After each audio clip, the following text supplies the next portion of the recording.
July 20th, 1969. Over 600 million people around the world gather around their television sets. Humanity held its breath as a grainy, black and white image flickered to life. And then the words, "It's one small step for man, one giant leap for mankind." But what if that leap never happened? What if everything we saw, the lunar module, the flag, the footprints, wasn't on the moon but on a sound stage here on Earth? This is Seeking Answers, and tonight we ask, did NASA fake the moon landing? In the shadow of World War II, the Cold War ignited a new kind of conflict. One not fought with guns but rockets. The space race. The Soviet Union struck first. October the 4th, 1957, Sputnik 1 became the first artificial satellite to orbit Earth. 1959, Luna 2 deliberately crashed into the moon, becoming the first human-made object to reach its surface. The United States responded but struggled. Between 1958 and 1964, America's early lunar missions were plagued with failure. It wasn't until the Surveyor program between 1966 and 68 that robotic spacecraft successfully scouted the lunar surface for potential crewed landings. And then came Apollo 11. July 16th, 1969. Astronauts Neil Armstrong, Buzz Aldrin and Michael Collins launched from Kennedy Space Center. July 20th. The Eagle landed. So if we really went, why do some people still insist that it was all a lie? The modern moon hoax theory began in 1976 with a self-published book by former Navy officer and Rocketdyne technical writer Bill Kaysing. Despite having no engineering background of his own, he claimed that the probability of a successful moon landing was just 0.0017%. His theory? NASA, under immense pressure to beat the Soviets, faked the landing. In 1980, the Flat Earth Society jumped on board. By 2009, conspiracies ranged from claims of studio props and missing crosshairs to allegations that the whole operation was a distraction from the Vietnam War. However, Phil Platt, author of the 2002 book Bad Astronomy, argued that the Soviets had their own competing moon program, which included an extensive intelligence network and a formidable scientific community to analyze NASA data, concluding that they would have been made aware fairly early on if the landing was faked. The Soviets themselves had failed to land on the moon, so if they had evidence to expose the Americans staging it, it would have been a huge victory, but they always maintained that it was a legitimate accomplishment.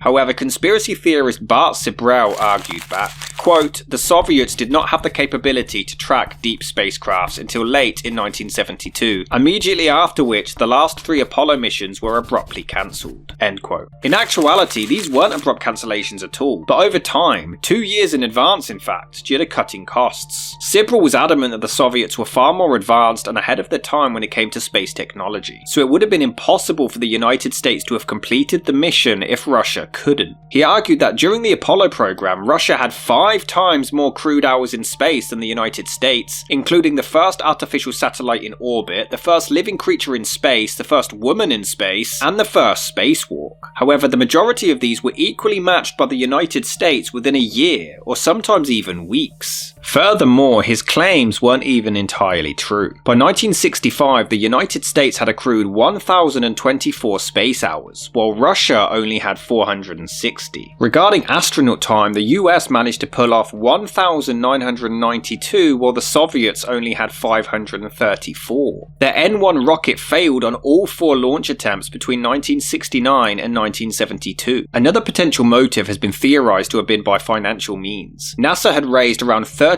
billion to go to the moon. Some believe that this was used to pay off debt and to fulfill JFK's promise of completing the mission by the end of the decade. But while a motive most certainly is there, what evidence has been revealed to support these claims? In their 2001 book Dark Moon, Apollo and the Whistleblowers, Mary Bennett and David Percy were adamant that, considering all of the potential hazards, NASA would never risk broadcasting this mission to the entire world in case they ended up transmitting the deaths of several astronauts on live television. In fact, Fox aired a televised program about the hoax allegations and even listed the deaths of 10 astronauts and 2 civilians related to a crewed spaceflight program which they claimed was all a cover-up. In actuality, two of these, X-15 pilot Mike Adams and MOL pilot Robert Armstrong, had absolutely no connection to the Apollo missions whatsoever. Thomas Ronald Barron was a North American aviation employee who tragically died with his family as their car was hit by a train at a crossing, and it was a complete accident, and all of the other deaths took place around 20 months or so before the Apollo 11 mission. In fact, as of 2025, 4 of the 12 Apollo astronauts who landed on the moon are still alive. It's also believed that the technology just didn't exist at the time to pull off the mission to begin with. They believe that the astronauts wouldn't have been able to survive the trip due to the exposure from the radiation from the Van Allen radiation belt, which is a zone of energetic charged particles, most of which originate from the solar wind captured by and held around a planet by that planet's magnetosphere. In actuality, there exists 2 main Van Allen belts, the inner and outer, as well as a transient third. While the inner is far more dangerous, containing energetic protons, the outer is significantly less deadly. The Apollo passed through the inner belt within around an hour and a half. The astronauts themselves were protected from the radiation by the aluminium hulls of the spacecraft. They had also spent a great deal of time planning the exact trajectory of the journey beforehand, specifically aiming to lessen their exposure to this radiation. Even James Van Allen himself, who discovered the belt, denied the radiation levels being too harmful for the trip to have been made. Some even claimed that even if the astronauts survived the radiation, the films in the cameras would have been completely fogged. However, they were kept in metal containers, keeping them safe throughout the mission. Some even went one step further and claimed that the surface on the moon during the daytime would have been so hot that the camera film would have entirely melted. However, on the moon there is no atmosphere to bind the heat to any devices that aren't in direct contact with it, which the film never was. Within a vacuum, the only heat transfer mechanism is radiation. Every Apollo landing was made just after sunrise, before the hot temperature of noon. One day on the moon is around 15 days here on Earth, so they were able to utilize more time for exploring. As the temperature and sun rose, the cooling loads in their spacesuits was countered by their cooling systems. It's also been claimed that they wouldn't have had the navigational technology at the time to get the crew to the moon and back safely. At the time, the astronauts did use computers, but digital technology was still quite new. Their computers used around 96 kilobytes of memory, whereas today they have somewhere between 50,000 and 100,000 times that. The most popular argument is that the United States flag fluttered on the moon despite it being a vacuum with no wind. However, the flag was fastened to a backwards lower R-shaped rod so it wouldn't droop down. This caused the free corner of the flag to swing around. It appears rippled as the flag had been folded for the journey, and it's these ripples that are usually mistaken for movement. In the video footage, the astronauts let go and you can see that it vibrates briefly but then remains completely still. It's also been put forward that the footprints can be seen as well preserved in the moon dust despite the lack of moisture there. However, unlike Earth, the moon dust hasn't been weathered and contains sharp edges. This allows for dust particles to stick together and maintain their shape even in a vacuum. The Peter Hyams 1978 film Capricorn 1 features NASA asking a space crew to fake a landing on the moon, and it's been speculated that it strikes a strong resemblance to the Apollo landing, adding fuel to the theory that it was shot by movie producers, some even accusing director Stanley Kubrick of being involved. He had just made 2001 A Space Odyssey, which features scenes on the moon using advanced special effects. It's been theorized that he was approached during post-production in early 1968 to direct the Apollo landings, but there is no evidence to support this. In fact, the movie was released before the first landing was even broadcast, and the two depictions of the surface of the moon are entirely different, as are the movement of the people and dust in the atmosphere. Though Kubrick did admit to hiring Frederick Ordway and Harry Lang to work on the movie, who had previously been employed by NASA. It was in December 2015 when a video surfaced supposedly featuring Kubrick's final interview before his death, where he allegedly confessed to T. Patrick Murray that he had faked the landings. But this turned out to be a giant hoax.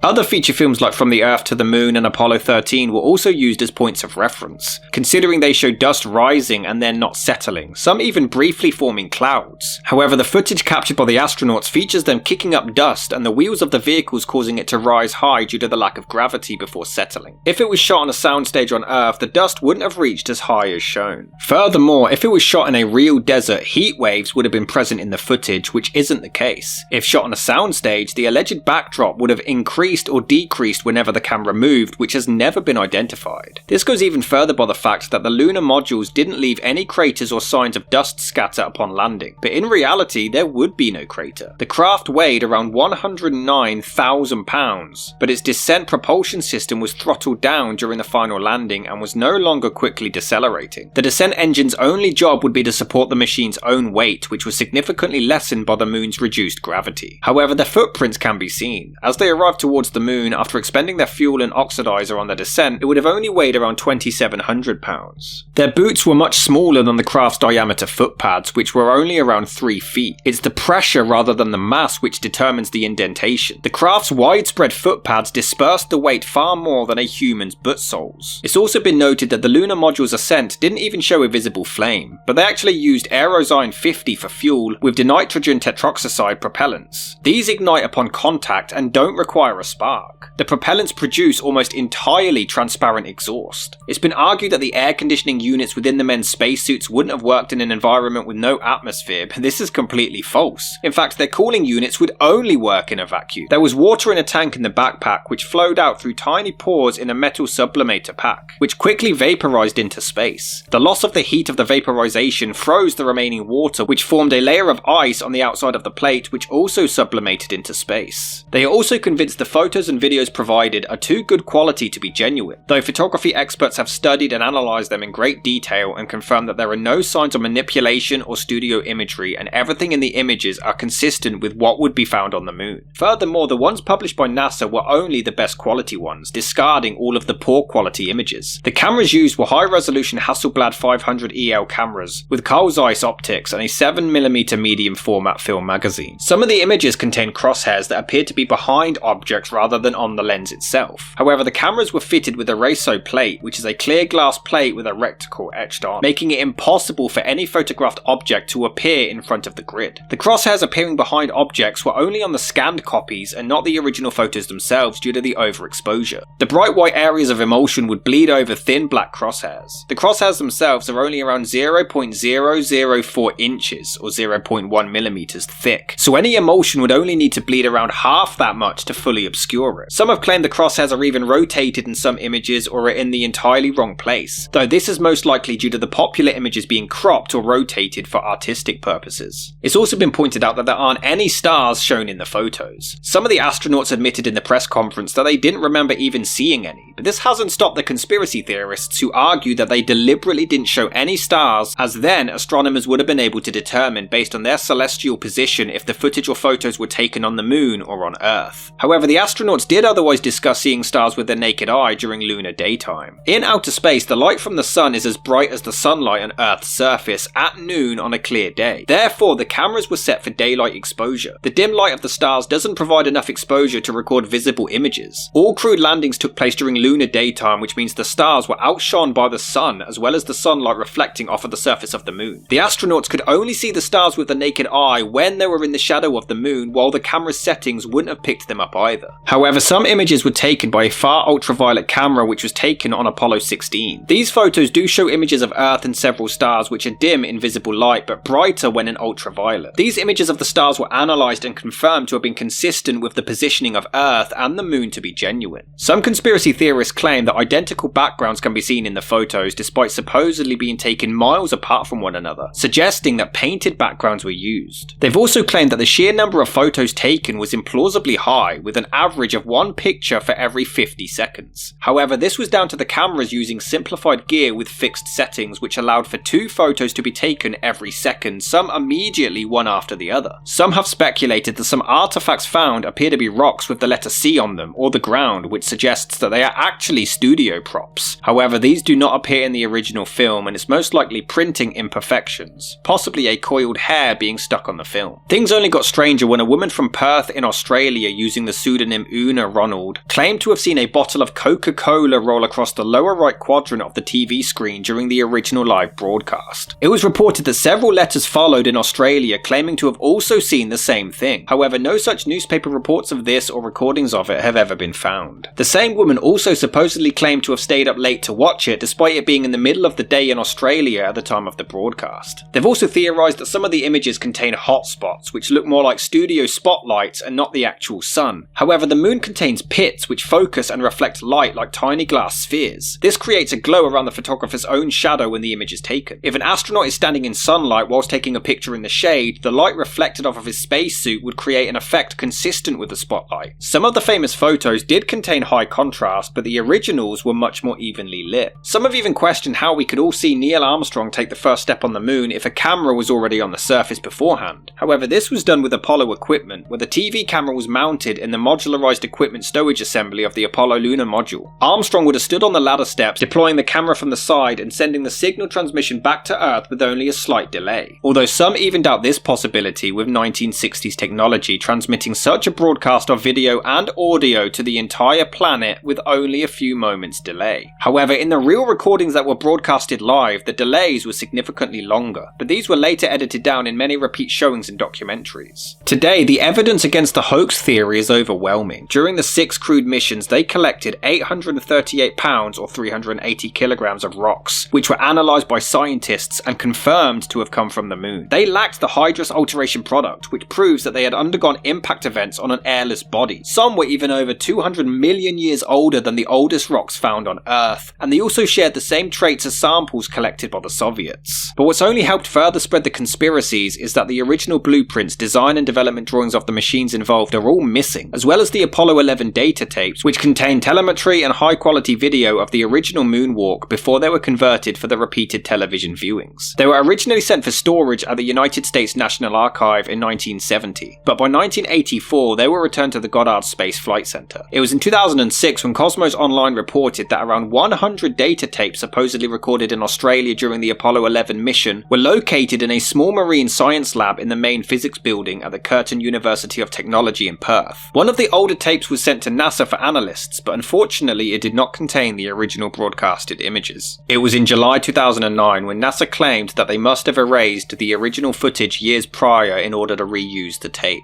Regardless, an investigation was launched for 3 years to try to locate them. It was concluded that about 45 tapes of Apollo 11 were somehow erased and reused, though they did attempt to restore the surviving tape to its highest quality, which cost them around $230,000. It's also been said that the Hubble Space Telescope should be able to photograph landing sites, which suggests that the world's major observatories are all complicit with the conspiracy, refusing to take any pictures. In actuality, photos were taken, but the resolution limited the viewing of lunar objects to sizes no smaller than between 55 and 69 meters, which causes an insufficient resolution to adequately see any features of a landing site. Although in April 2001, Leonard David published an article which featured a photo taken by the Clementine mission, and over the years more and more photographs of landing sites across the surface began to come out into the open, including during an orbit of the moon. Some have cited the post-flight conferences as further evidence, as the astronauts appear serious or tired at points, but then other times filled with laughter, suggesting they felt guilty about tricking the entire world. NASA have always denied the allegations of faking the mission, citing the collected rocks and particles as evidence, as they couldn't have been formed under the conditions on Earth, as well as the fact the entire operation was followed under close scrutiny by the news media. Scientist James Longuski admitted that over 400,000 people worked on the Apollo project for over 10 years. 12 men walked on the moon and 6 others went along with them. This means that this secret would have had to be kept by astronauts, scientists, engineers, technicians and skilled labourers. Hundreds of thousands would have been sworn to secrecy. Physicist David Robert Grimes estimated that this conspiracy would have been exposed in just a little over 3.5 years, and that's only assuming nobody involved revealed it themselves prematurely. It would have actually been easier to simply land on the moon legitimately than faking the entire thing. In fact, it was in 2002 when NASA granted $15,000 to James Oberg to write a point-by-point rebuttal of the hoax claims. However, they cancelled the commission later that same year after they received complaints that this book would only dignify the allegations. Oberg was insistent on finishing it anyway, but knew that it would only make things worse. Canadian television journalist Peter Jennings stated, quote, "NASA is going to spend a few $1,000s trying to prove to some people that the United States did indeed land men on the moon. NASA had been so rattled that they hired someone to write a book refuting the conspiracy theorists." End quote.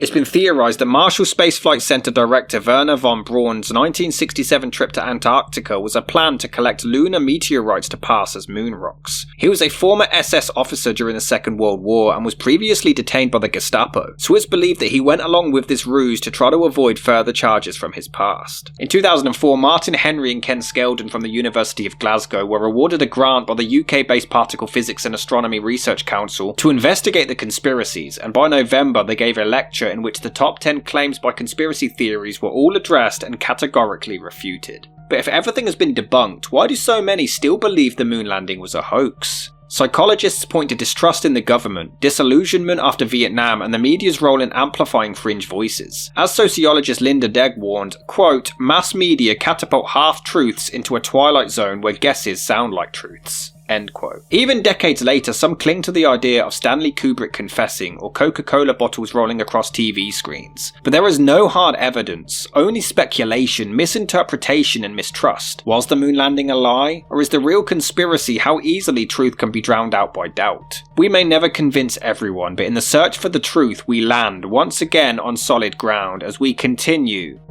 seeking answers.